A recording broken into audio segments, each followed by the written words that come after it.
Welcome back to Water's World. Fake news, in the tank news, and real news. That's the subject of tonight's Water's Words.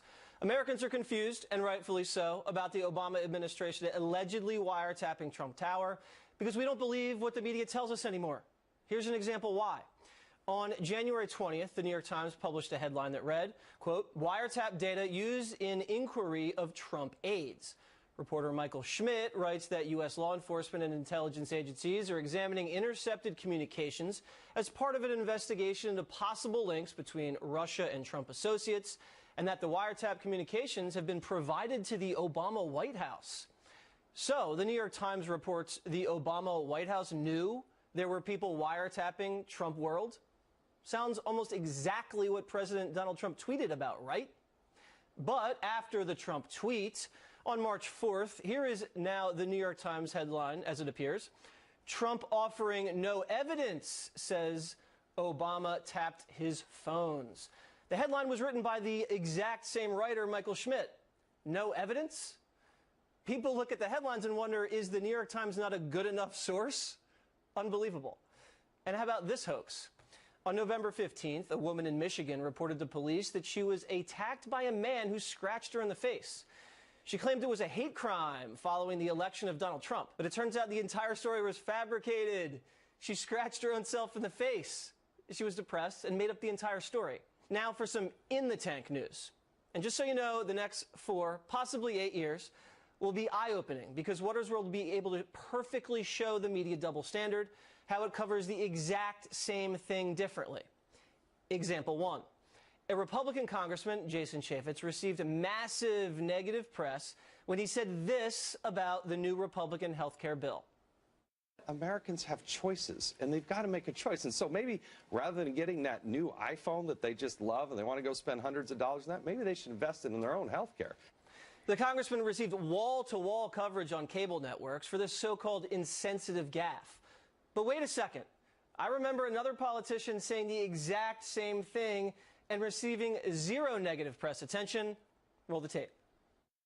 What I would say is if you looked at that person's budget and you looked at their cable bill, their telephone, their cell phone bill, other things that they're spending on, it may turn out that it's just they haven't prioritized health care because right now everybody's healthy.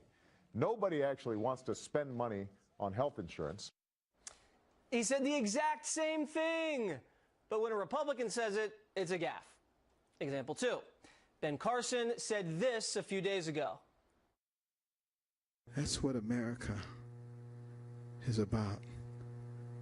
A land of dreams and opportunity. There were other immigrants who came here in the bottom of slave ships, worked even longer, even harder for less. Immigrants or slaves? This soundbite was the lead story on many liberal shows. It was called a gaffe, racially charged, and historically inaccurate. But guess who else said the exact same thing? Certainly it wasn't easy for those of African heritage who had not come here voluntarily, and yet in their own way were immigrants themselves. So you see, there's a different standard when Democrats say something because the press is in the tank. Now, for the real news this week. Things you may not have heard about much because you've been overwhelmed with fake news and hoaxes. Illegal border crossings down 40% in Trump's first month in office. That's way more than the 10 to 20% Homeland Security usually sees this time of year. Good news, right? And then there's this. Big-time gains for American jobs and wages so far under President Trump. 235,000 jobs were added in the month of February, following 238,000 jobs added in January, the best back-to-back rise since July.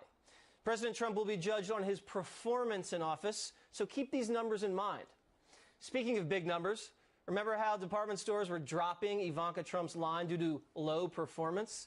Well, since then, her clothing sales increased 346%. Does that sound like low performance to you? I don't think so. And here's a story that the mainstream media completely buried. Remember how the IRS was caught targeting the Tea Party under President Obama, and all of a sudden they lost or destroyed mountains of evidence? Well, 2 years later, the IRS curiously located 7,000 documents. But again, not a smidgen of corruption there, right? Of course not. And we still have no timeline for when these documents are going to be released. Ridiculous. So the bottom line is, the media continues to complain that Americans don't trust them anymore. Well, I think these examples I just showed are just the reasons why. So until the media reports fairly, accurately, corrects the record, and stops burying positive news for Donald Trump, trust in the press will continue to erode.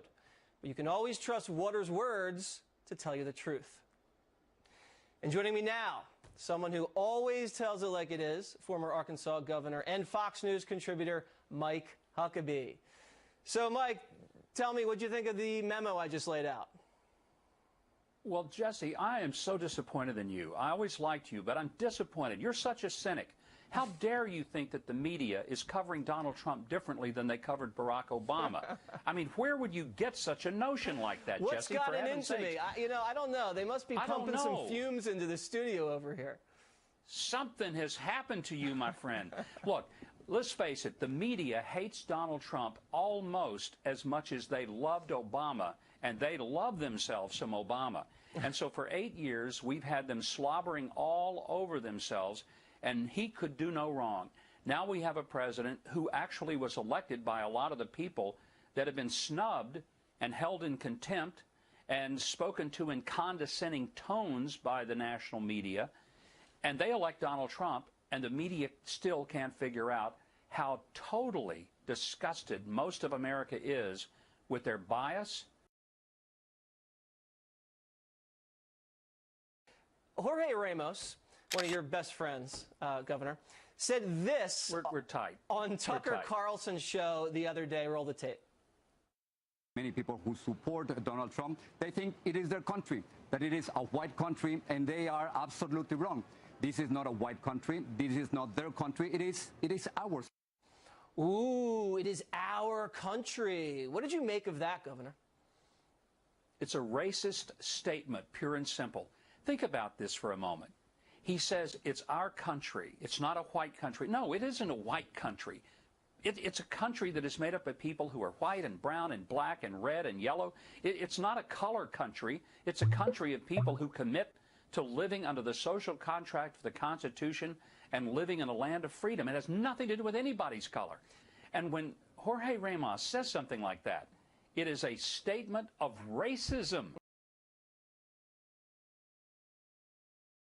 Are thinking, what gives him ESP? Because I think Trump voters are saying it's not a white country, it's a country of legal citizens, not illegal immigrants. That's the point. And what also bothers me is when someone like Jorge Ramos says this country should be a melting pot, and then 5 seconds later says, you know what, actually it's my pot.